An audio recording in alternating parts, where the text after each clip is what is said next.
Welcome to the Weird Works podcast. I'm Dr. Christy, your host. Join us for conversations about alternative and sometimes controversial healthcare topics.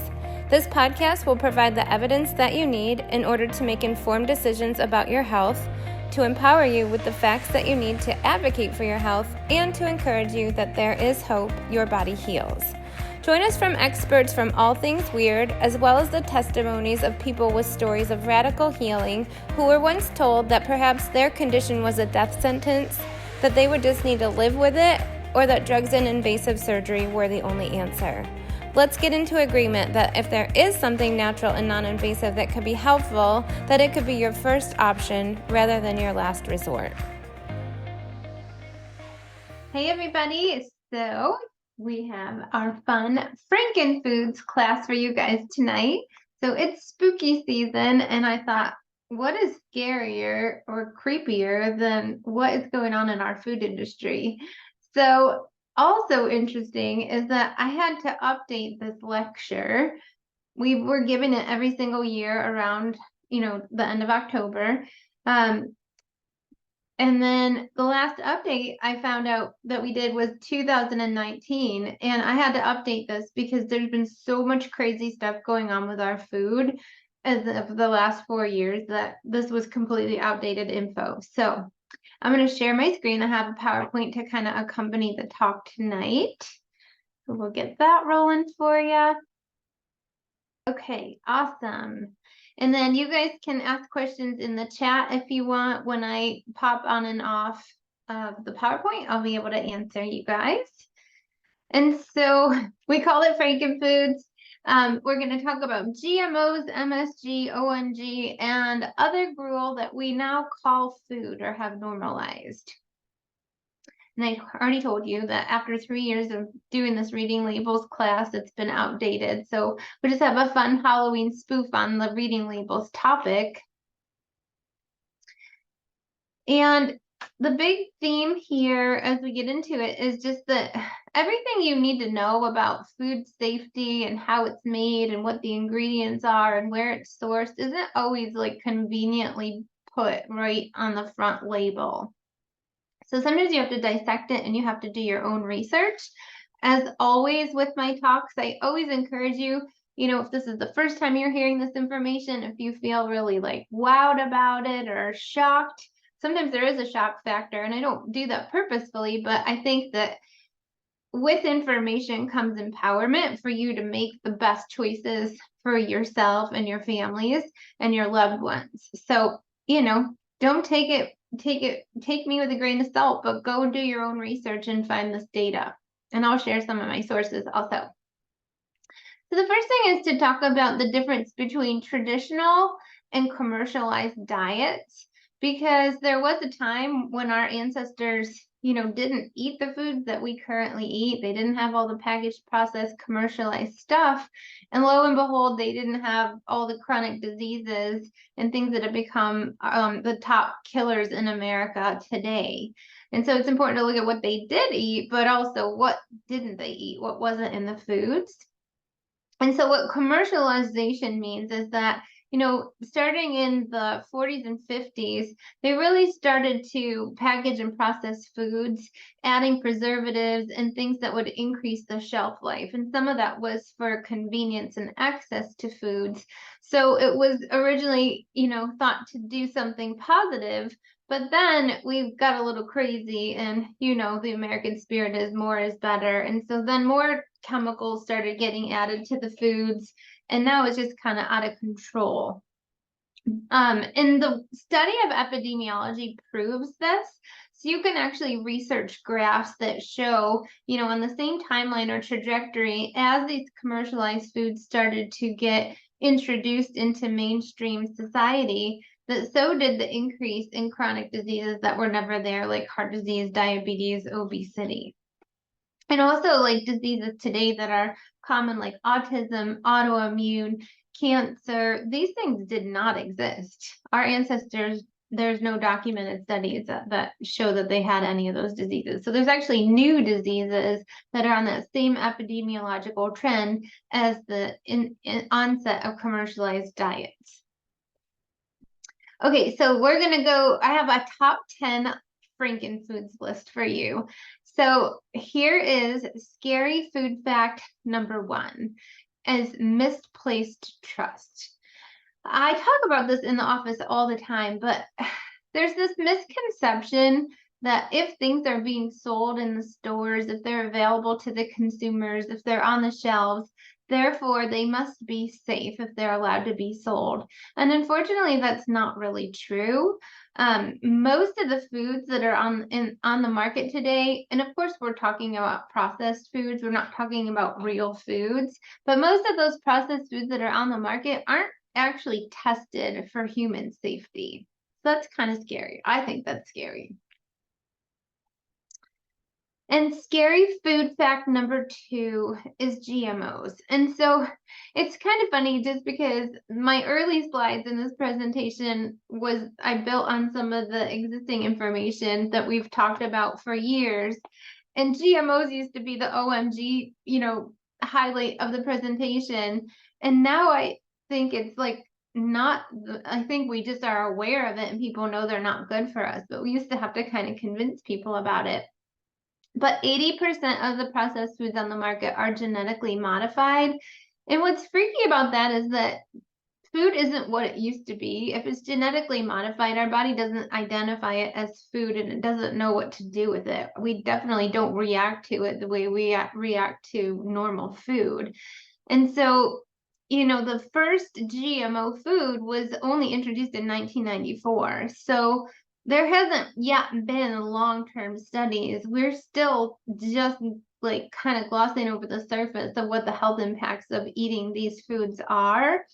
And a scary fact on the GMOs, in addition, is that the labeling is voluntary, not mandatory. Companies do not have to tell you that their products contain GMOs in them. And there's been a lot of legislation and a lot of fighting and a lot of lobbying to try to get clarity and transparency in labeling laws, but we're just not there yet. And it's kind of weird to me when a company does actually volunteer it. It's one thing to hide it. And then when they volunteer it, I'm like, wow, well, it's right there for you to see and then, make a decision on. And here's a fun fact, and this creepy tomato face for our Halloween theme was that the first GMO food was called the Flavor Saver tomato, and it was created in 1994. And so Flavor Saver kind of tells you they just started messing with foods to see if they could enhance the flavor of the food. That was like the first thing that they were trying to do. And then over time, GMOs became more prevalent because what they were trying to do was increase yields and increase productivity. So most of these things aren't being done to enhance nutritional availability. There are some claims that it's supposed to do that, but that's still actually being researched, whether any of that is actually true or not. But it's really the biggest benefit is to the food manufacturer that they can make more food and grow it. So one of the examples is wheat. We're all aware that gluten sensitivities are on the rise. Again, our ancestors didn't have gluten sensitivities. They ate wheat, they ate grains. That was one of the things that they grew and could harvest easily.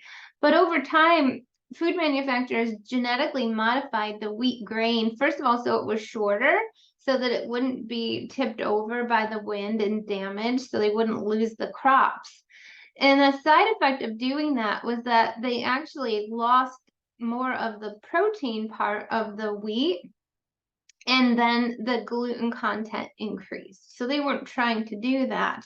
But now that the gluten content is so high, it becomes a problem for the body to process it. So it's a higher gluten content overall.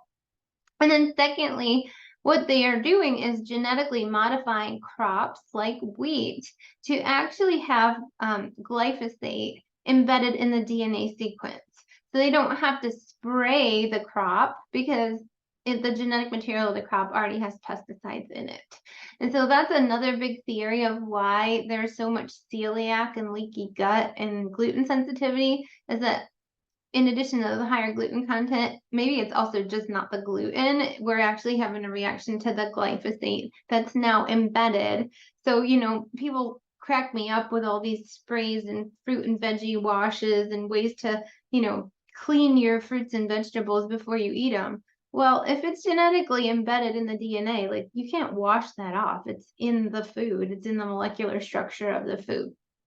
So those are some freaky facts about GMOs and why now we're seeing a rise. But they genetically modified the wheat, and then celiac is on the rise, and then they genetically modified other fruits and vegetables and grains. And then you see autoimmune and infertility and cancers and leaky gut and all sorts of other messes. So again, that epidemiological trend, you can actually find graphs that prove that it's related. So when we talk about that, then it's important for you to look for some helpful food labels. And so if you are going to eat processed or packaged food, hopefully it's on the rarity. And there are some things that are helpful to buy for snacks, especially for families. I recognize kids like to snack. And so if you look for these two, the non-GMO Project Verified label and the USDA organic label, that will help to make sure or rule out that some of these other processes are being handled. So non-GMO says that it's non-GMO, but organic is a better label. So organic has a higher scrutiny than the Project Non-GMO, but Project Non-GMO would be better than a traditional commercial snack.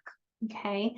Then in the USDA organic label, you kind of have to also know what accompanies that USDA organic. So you could see 100% organic attached to this USDA organic label, and then just what it sounds like is that foods with this 100% USDA organic label, 100% of the ingredients are organic. If you see USDA organic, but it doesn't say 100%, that label means that the products contain at least 95 to 99% of organic ingredients, and that's by weight. And then the remaining ingredients, they're probably not available organically, but they're still been approved to be a safer version. And they are able to display the USDA organic seal. Then you might see something that says made with organic ingredients. And so that could be as little as 70% of the ingredients in there are actually organic. And so some of the companies, that don't want to go, there's rigorous testing and certification to prove that it can bear this USDA organic label. And so companies that don't want to go through the money and the time and the feasibility of getting USDA organic certified will say, we'll put made with organic ingredients. So maybe it's better than other companies, but then you also still need to know what those other ingredients are, where they're sourced and where they're harvested. So, I'll defer back to one of the first slides, is that it's not all conveniently on the label. If you shop locally, your farmers. If you talk to the produce managers in the stores that you're shopping at, they'll tell you. And what's really cool is that people who are following organic practices and are, really care about the quality of the food and they care about the health of the consumer, they are so happy to tell you what they're doing, what feed they're giving the animals, and how they process the land and the soil. Like, they are happy to brag on the extra efforts that they're taking, and they will be happy to discuss it with you. So that's what I always recommend, is just know where you're getting your food and who you're getting it from. And then, did you guys ever know that all these annoying stickers on your produce are actually for a reason? They're not just there to annoy you and make you take an extra step to wash them off. So there are codes on them. They are called PLU codes. And so if it's a 5-digit code that starts with the number 9, that means it's organic. So it's grown naturally without any chemicals. And then if it's the most common one is these 4-digit codes that start with a 4 or a 3, we have to put. Those are conventional. There's really no standard. You have no idea if it's been irradiated, if it was picked local to its source, if it was vine ripened, if there was pesticides or weird coatings on it. You have no clue. And then this is rare again because companies, it's not mandatory that they put it on there, but if you ever find a 5-digit PLU code on your produce that starts with the number 8, that does mean it's genetically modified. I was just in the grocery store getting a little demo set up for you for right now, and I can't find any stickers in our store anyway that start with the number 8. So you guys can let me know if you find them. I'd be curious to know if anybody's, confessing that they're using GMOs. Okay, so here's a fun thing. If you don't have labels, sometimes you can just use common sense. So here's a cool demo. What's the difference? These are both apples. They're both from stores here in Jacksonville. This is not normal. This gigunda apple.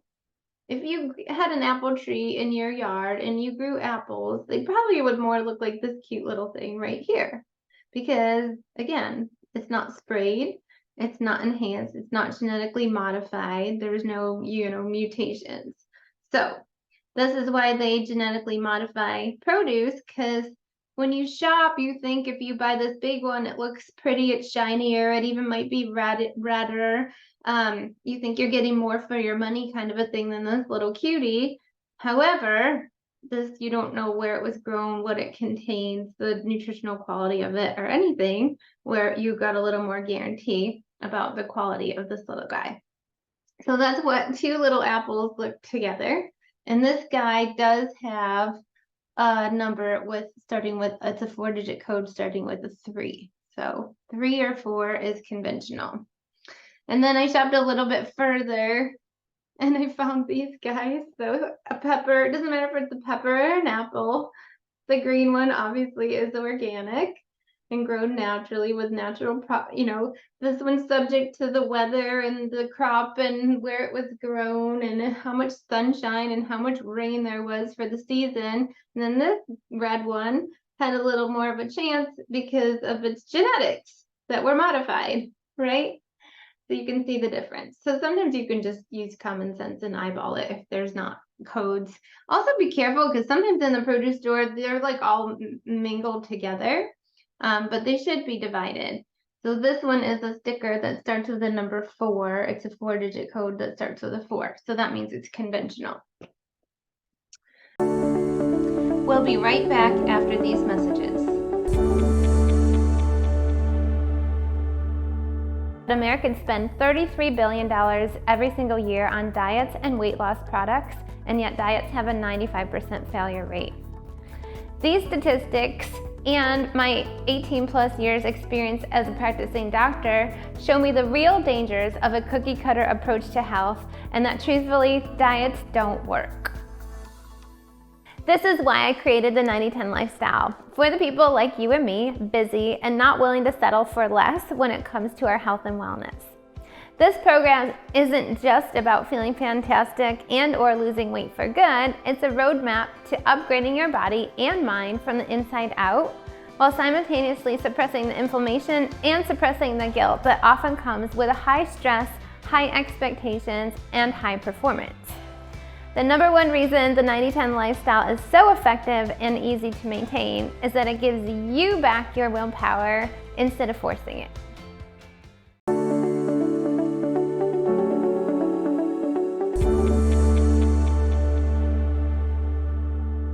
Okay, so we got that one out of the way. So scary food fact number 3 is processed foods. Again, this used to be the highlight of the talk, and we'd go off about all the nasty chemicals and preservatives and things that are neurotoxins and whatever. And now I think it's common knowledge that we teach people like shop around the perimeter of the grocery store, because if you think of it, what's around the perimeter is real food. It's produce, it's meat and dairy and eggs. And like all the processed stuff is in the aisles on the shelves. So we always just say, like, if you pretty well just steer clear of the aisles, maybe you go in there, like you got to get your coconut oil. I'm thinking like in the aisles, I go down the spices in the oils and vinegar section, because you've got to get those to season your food and cook in it. What else? I might go down the tea aisle because I do drink tea, but make sure your tea is organic for sure, because that's very highly sprayed with pesticides. We do shop in some of the freezer sections. There's some keto coconut cream ice creams that are low carb, some frozen veggies, like things like that, that's just good. Frozen berries for smoothies, frozen avocado pieces for smoothies. So there's those kind of things in the aisles. Trying to think if there's any other aisle I go up and down.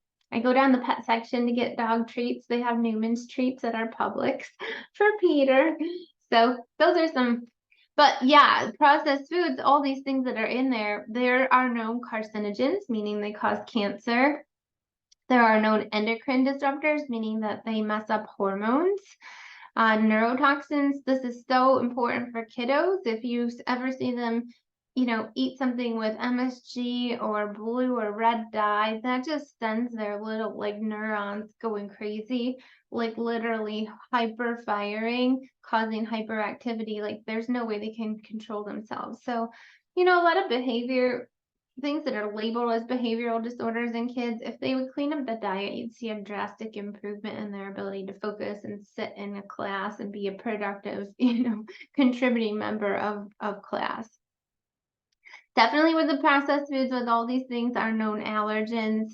And then there's also things in there that wreck your immune system, not only your traditional immune system, but also like your gut. And so much of your health is coming from the gut, your ability to digest and absorb, your ability to detoxify. Your body makes histamine, which is a known, allergy production. So if you have a lot of pain and swelling and inflammation and congestion like that, you might be making histamines actually in your gut. So definitely things to look at. There are a couple of apps that you can look up your foods for food safety. The Environmental Working Group has one called Living Healthy, I think. Let me see. I had it pulled up earlier. Yeah, Living Healthy. It used to be called the Skin Deep app, but now it's Living Healthy. But that's by the EWG. And so you can scan barcodes and also look up not only foods, but beauty care products. And then there's another one that I just downloaded. I think it's called Yucca. And same deal. You can look up, Yucca is YUKA. And it looks like that little orangey carrot guy. Sorry, I'm going the wrong way. Yucca. And so those are a couple of really cool apps where you can learn why, not only what the safety level is, like 1 to 10, says green, yellow, red scoring, but it'll give you information about what ingredients are in there and if it's a neurotoxin, a carcinogen, a known allergen, etc., and why it gets a good or bad score. So that'll help you on a learning curve for future purchases, because it's all about knowledge and empowering yourself to make healthy choices. And just being a smart consumer to overcome some of the trickiness that is in label reading. The front of the label is the marketing flashy, draw you in, make you want to buy it and purchase it, or get your kids to point at it and recognize it with little characters and, their coloring and branding and stuff like that. The back has more of the information that you need to know about safety, health, facts, nutrition facts, what's actually made out of. Okay, scary food fact number 4. This is just totally ridiculous, and I don't think it takes a whole lot of explaining. But did you know that our pharmaceutical company owns a large portion of the food supply? I personally don't think that that sinks. I don't think that our food industry and our pharmaceutical industry should have connection. I think that that's a complete conflict of interest.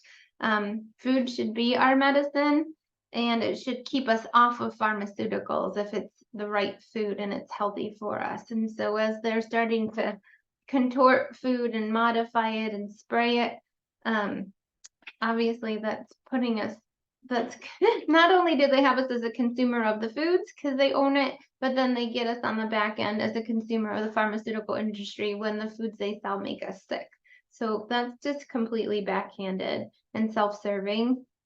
But the reason why I said that, and you can look this data up, Monsanto is a biotechnology company that has patented seeds that can no longer replant themselves. They can't, like if you eat an avocado and you could put the avocado pit in dirt or water and start to propagate it, and it'll make another avocado. It'll take a while because an avocado tree is huge, but you could do that with celery and you could do that with pineapples.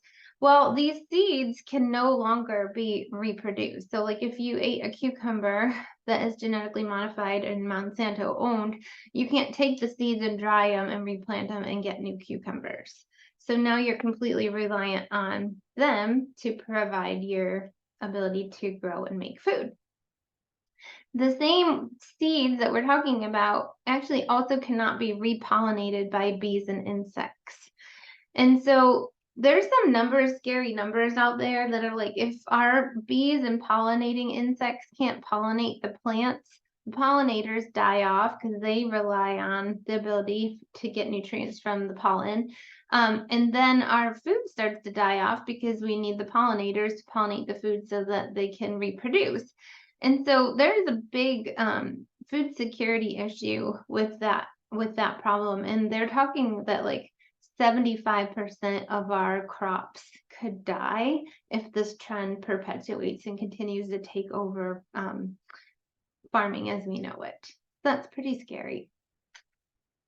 So, again, I don't do it to scare people, but there are things you can do. If you know where your food is sourced, you know your local farmers, you support organic so that there's, still a place for organic and these biotech companies don't take over. You can preserve your own seeds. If you have seeds, don't throw them away. You want to definitely be growing plants that are made from the good seeds and be drying the seeds and saving them. If you can grow your own food, great. There's food co-ops and food delivery. There's all sorts of awesome things you can do. But the biggest thing is support local farmers. They're very aware of this problem. So, again, don't take my word for it. Go talk to your farmers. They're very aware of restrictions that are being put on them, of pressure to not grow organic standards. They're constantly being rated by, the FDA, and people are coming on site to inspect and make a big scene and make it difficult for them. It's really expensive and takes a lot of effort and takes a lot of belief in caring for the quality of our food and the preservation of our food supply on behalf of these farmers, and they would love your support to do it. Okay, let me take a sip of water.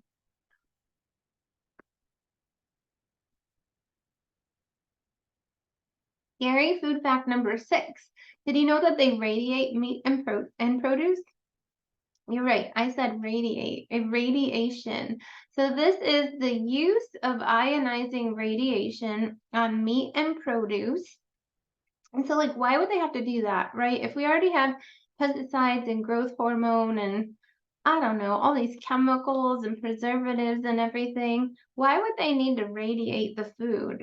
So they claim that they use the radiation to kill bacteria, to make it more sanitary, and to sterilize things, including plants that could be carrying bugs on them, not only from in country, but out of country. Well, if you think about it, there's really no reason to have to do this, but the ability to do this is kind of I don't know, it's just like a second measure. So what that allows them to do is be kind of sloppy on the slaughter side of things, and also be kind of sloppy on how clean of an environment the produce is grown in, and using things like wastewater and maybe contamination with sewer sludge, and animals like slaughterhouses contaminated with waste materials from the animals. And so they don't have to be as clean on the production side of things because they're like, oh, we'll just use ionizing radiation and that'll get rid of anything that's left over in it. So that's really super gross. You don't want people being able to be sloppy with your food production and then slap some radiation on it. So they claim that these foods don't still contain radioactive material and aren't radioactive. Again, it's up to you whether you guys trust this stuff and you want to eat it, or you want to take your chances. I don't know if we'll ever fully get the truth of the safety of all of this stuff. I just want you to be aware that this is happening. And so this little green, the little apple above, that's like the apple with the purple waves and the green circle is the symbol if food has been irradiated. And sometimes it's so tiny on there, or it doesn't even have that green circle, and you'll see somewhere, like a meat label already, who really reads a meat label anyway? And you have to really look at it for it to say irradiated. So again, not always super easy to find. We'll be right back after these messages.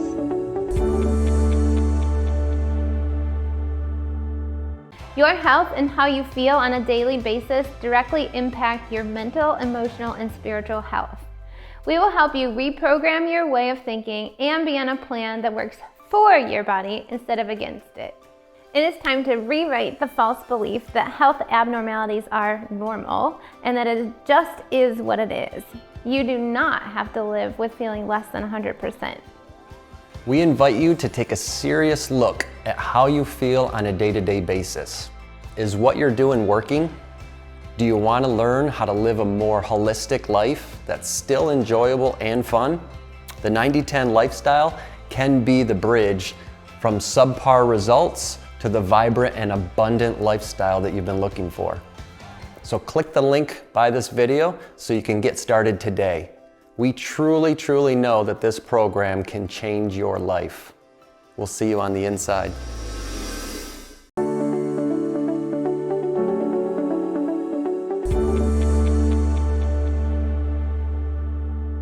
Okay, this is this is a big one of why I had to rewrite the whole thing. Did you guys hopefully have heard of Appeal? This is the little logo over here. And again, this is a new thing. It is patented by the Bill and Melinda Gates Foundation. Why computer people are involved with our food, again, I don't know if there's really a place for that. The scariest thing about this Appeal, there's a lot, I'm going to read all this to you, but it's allowed to be on organic produce. And I really do not know how that got allowed. Again, it's money, it's lies, it's like lawyer talk of using misleading words. You know, when you go on the Appeal website, if I didn't know anything about it and I wasn't knowledgeable, it sounds like it's a good idea. You know, they're all about sustainable food practices and reducing world hunger and reducing food waste. So they would have you believe that this is an ethical company, and maybe they really think they are. But again, it's brand new. It hasn't been studied. It hasn't been researched. And with a lot of these things, we don't know the long-term effects until enough people eat it. And then an entire generation goes by and we're like, oh, there's some new stuff showing up that we've never seen before. So what it is plant oil. So again, they make it sound like it's natural. You know, plant oils, like essential oils, like lavender is a plant oil, but that's not what we're talking about. These are actually saccharides, like disaccharides, which are fats that come from plants that they are spraying on the produce. And you can see this banana. Let me move this little screen. So you guys know how fast bananas go brown. Avocados are another food that they're highly using Appeal on because, you know, avocados, like one day they're not ripe enough and all of a sudden you look the next day and they're overripe. So they're using it a lot on bananas and avocados and celery, all sorts of stuff. But this one naturally browns is what a banana does without Appeal on it. And then with Appeal, it stays like this. And so it's doing something to the chemical composition in the food and with the hydration that it won't rot. And so we don't know the long-term health effects, but also you know, when you go in the produce and you're feeling the fruit and vegetables to see if it's ripe, and you know, you can no longer assess the proper freshness of the vegetables, which tells you about if it's fully ripe, meaning it's at its highest peak of nutritional value. You can't do that anymore because it might look like it's perfect, but it's actually beyond past due and would be rotting without this coating on it. So this is highly controversial, and a lot of stores are actually banning carrying produce with Appeal. So again, if that's the company policy and you can't find it on a website, definitely talk to the produce managers. They'll tell you. Costco, I know, just recently got rid of it. I know, I'm Claire's saying eek. Karen says just the logo identifies it as Appeal. Oh, good question.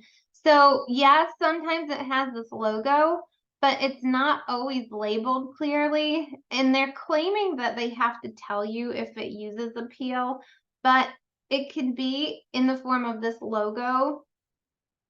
I know before Costco banned it, my massage therapist actually told me a story that, she used to eat her apple.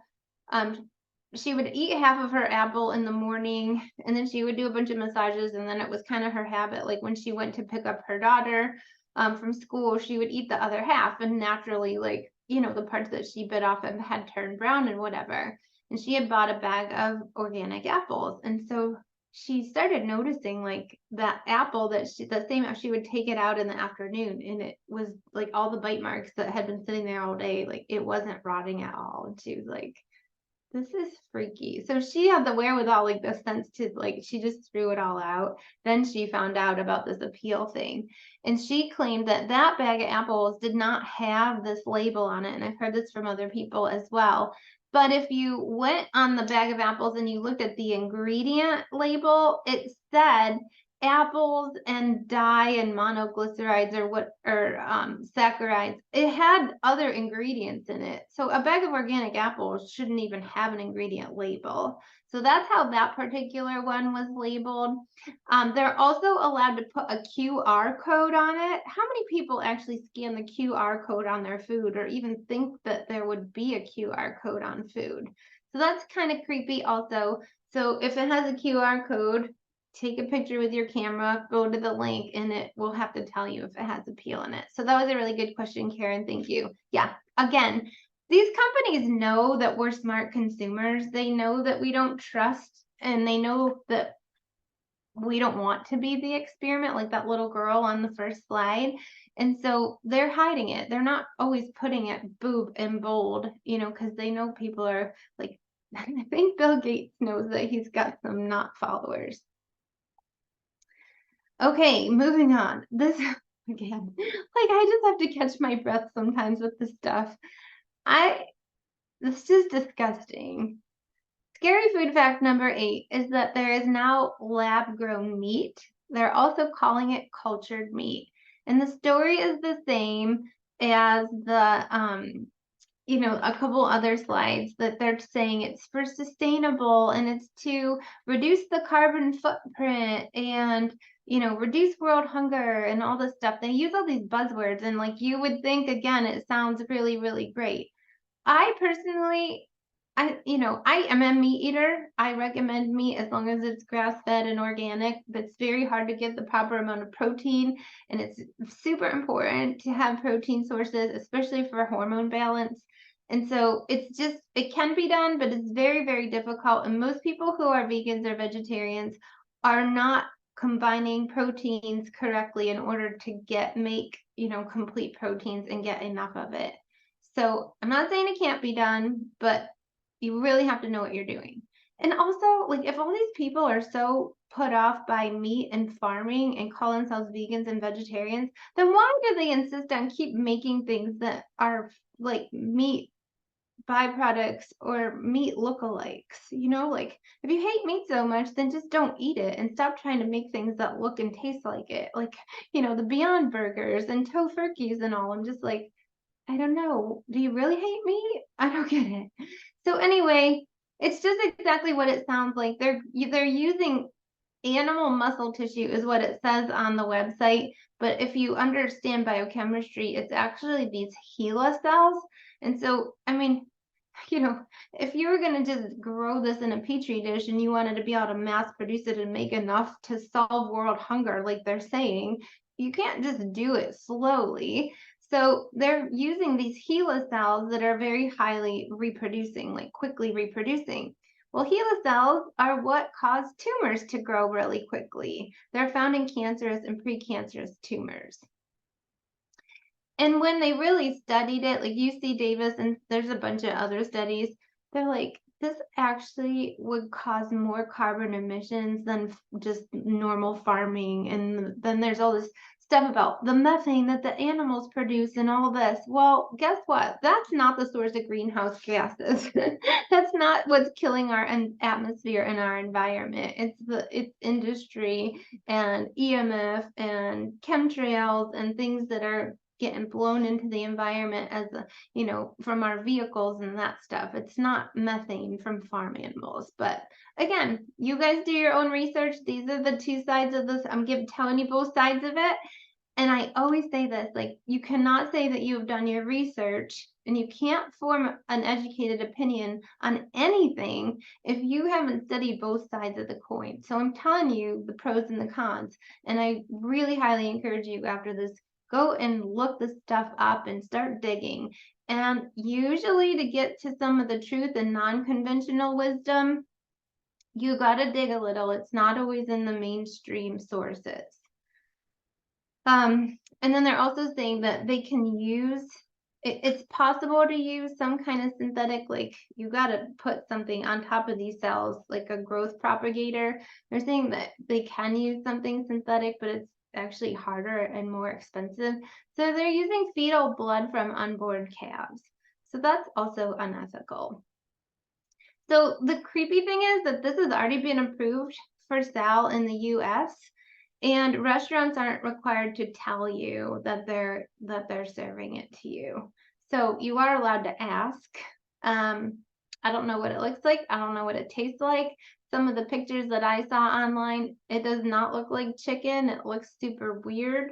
But again, I just want you to know that it's out there. Oh, this one is super fun. Isn't it scarier than Halloween? And then like truly. So there's info all over the web on this, and go look. This is actually fairly recent, so you probably can actually find the articles before they get torn down. So Tyson, which is actually one of the world's leading meat producers in the country, recently partnered with a company called Protix, and they are opening insect protein processing plants in the U.S. And again, buzzwords, you're going to see this on all this controversial stuff. It's all backed by the World Economic Forum. Their name is all over everything as silent partners on all this and the appeal and all the other weird things. And they're all claiming it's for sustainable food sources. So it sounds good, but at least this one, I think people would be grossed out. But you will see ingredients, like there's already labels that'll say like ants. There's an ant protein powder. I know one of my colleagues did a video of him eating it. There's a bag of something that had cricket flour in it. So it's not that far off. Like it's already in existence, and maybe people were doing it first because it's trendy. But the side of it that is what in the world is going on here is that they are making a plan to make these are like full-time mainstream sources of food. You guys got to fight this stuff. Okay, and the number 10, do you guys use ChatGPT? I think AI is freaky. Maybe we should do a Frankenfoods class on AI one day. So I went on ChatGPT just because I'm curious what it's saying about these, because people claim AI isn't biased. It's just it's just scanning all the details and whatever. And I didn't really maybe it's because I'm reading it. When I read some of the answers to the questions that I typed in the chat, I felt like it was kind of like cover your butt and a little like protective, like in favor of anything I've typed in about appeal and about US standards compared to European standards and about safety measures that the FDA takes and stuff like that. It just kind of seemed, I don't know, like very vanilla, which is fine. I mean, if it's AI and it's not supposed to take a stance. Again, I want you to go and put these search engines in there and do your own research.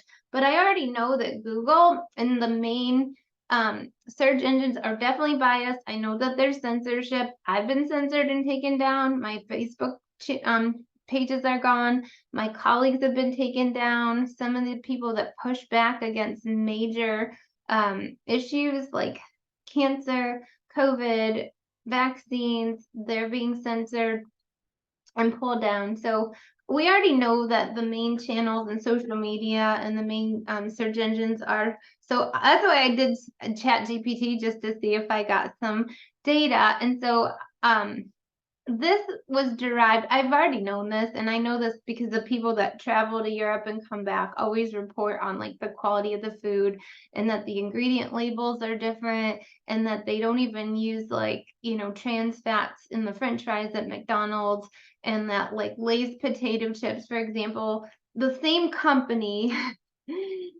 because of American standards versus European standards, actually makes two versions of the same food.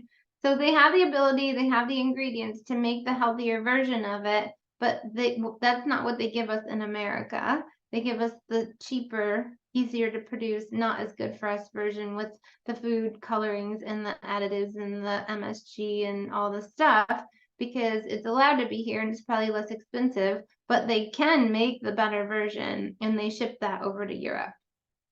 And so you guys can do the same search, but I put in chat GPT what food ingredients are banned in Europe but not banned in the US, and it had this whole printout. Artificial food colorings, there's some that are allowed here that are not allowed there. Artificial sweeteners, there's more banned in Europe than are banned here. They don't allow the use of hormone treated beef, even though they do here. So that's also why you can get, like, our butter, for example, is from New Zealand. It's grass-fed from New Zealand. Usually if you get some dairy and some meat products that are from overseas, they're already safer. Again, GMOs, they're banned, and a lot more food additives. So isn't that crazy? Like, again, I don't really love to motivate by fear, and I don't really love to stir up anger, but sometimes like you've got to get a little past a tolerance point, because it's very easy to feel like, oh gosh, what am I going to do about it? It's outside of my control. Like, it's too big of a situation for me to, be able to handle. I can't take the whole industry on myself, but collectively together we can make a difference, because your dollars speak, and you can vote with your money and where you spend it and where you don't spend it. And so there's a lot of power. You do have more power as a consumer than you think you do. So you can just start simply by voting with your dollars. So that was it. Do your research, know the facts, keep doing more of this research, looking stuff up. There's some info for you guys if you want to contact me or ask more questions that you didn't maybe ask tonight. But that is the latest version of reading labels. Crazy town, right? So thank you guys for joining me. I hope you all have a great evening. Hopefully you already ate. I didn't ruin your dinner, ruin your appetite. I'll see you guys next time. Good night. Bye. Are you tired of going from diet to diet to come up short and feel worse than you did when you started?